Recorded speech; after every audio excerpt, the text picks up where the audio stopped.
Why Michael Douglas? That is the question that I've gotten the most since telling people that I have written a novel. It's called Manifesting the Movie Star, and it follows a kid who grew up in the late 80s and early 90s and follows him through 4 decades of his life.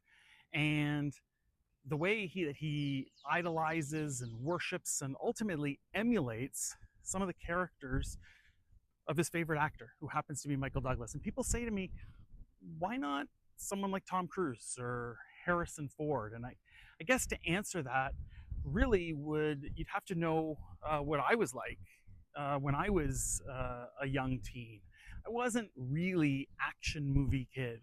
So the Tom Cruise movies, well, they were fun at the time, wasn't necessarily my thing. I wasn't science fiction kid or Star Wars kid, and I did like Indiana Jones, but that wasn't necessarily my main point of interest either. As I got into my teens, I made a lot of friends with kids who loved mafia movies, loved Goodfellas, The Godfather, and that was never really my thing either. I wasn't mafia movie guy. What I was interested in was money and power, and definitely I was intrigued by women and by sex. And if those were your things in the late 80s and early 90s, Michael Douglas was the actor for you. If you think about it, the other aspect that really fit well with Michael Douglas was the fact that I was following my character for 4 decades of his life. And so Tom Cruise, for 4 decades, has probably played a lot of characters that have some similar arcs to them. That didn't necessarily work for a character and following a character through his life.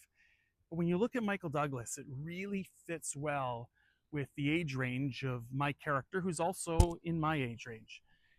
You know, it starts with Romancing the Stone. That's the first movie where my character discovers Michael Douglas and forms begins to idolize him.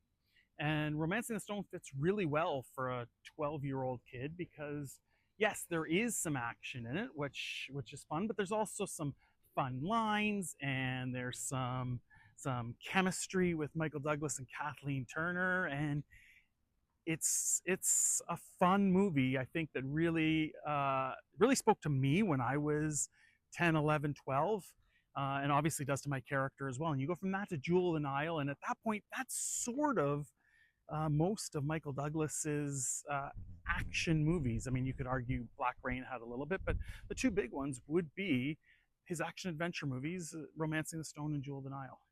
And then you get into, as a kid at that time ages and becomes a lot more interested in women, and the hormones start to take over your body, and you're a lot more interested in sex at that same time. That's when Michael Douglas sort of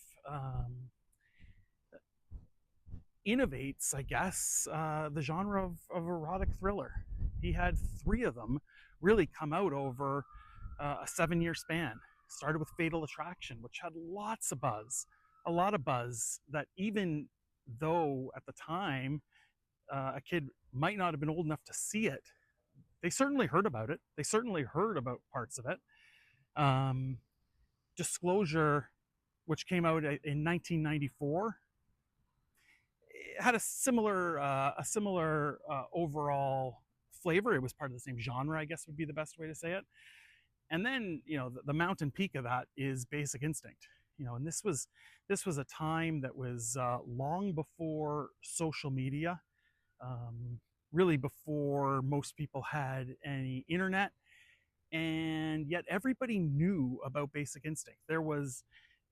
It just had a pop culture buzz to it that that spoke to you. And again, as a teenage boy at the time that would have come out, I wasn't old enough to see it, but damn well believe I wanted to see it, and I had planned to see it, and I knew that it was a movie that was of interest, and because of that, Michael Douglas was an actor of interest.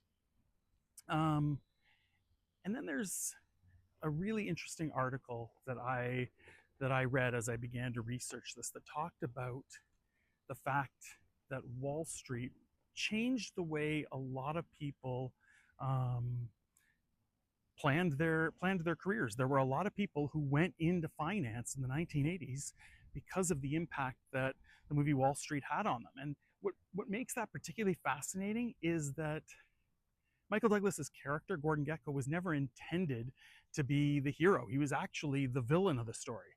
Um, and it would be years from then, I don't know, maybe almost 20 years before I ever first heard the term anti-hero. I think the first time I heard it was probably around the time The Sopranos was out. Stone Cold Steve Austin was a big star in wrestling. That was the first time I heard of the concept of the anti-hero, this guy that people cheer for, that's maybe morally ambiguous. But it wasn't until I began to write my book that I realized that's what Gordon Gekko was. He may not have had some of the redeeming traits of the others that I named, but there were a lot of people who saw something in Gordon Gekko, who is again intended to be a villain, and made him their hero. And so when it came to writing the novel, he gave me a really good point in the narrative to put my character in a career in finance because of that influence. And so when you look at Michael Douglas's filmography, and those are some of the peaks from the mid 80s into the early 90s, it just fits so well to carry a character over that period of time. It's structured very similar to the way Mamma Mia uses ABBA music to construct its narrative. Michael Douglas's filmography is really the spinal column of where I took my character on his arc.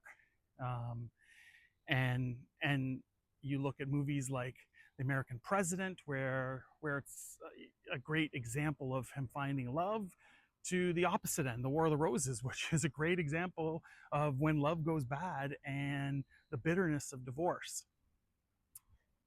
The whole novel is I think a really fun read. It was really fun to construct. It was great to rewatch a lot of these Michael Douglas movies that I loved back in the 80s and early 90s and watch them again as an adult. If these are the types of movies that interest you, if 80s nostalgia interests you, I really encourage you to pick up the book and give it a try. It's called Manifesting the Movie Star. It comes out July the 14th, and you can buy it on Amazon.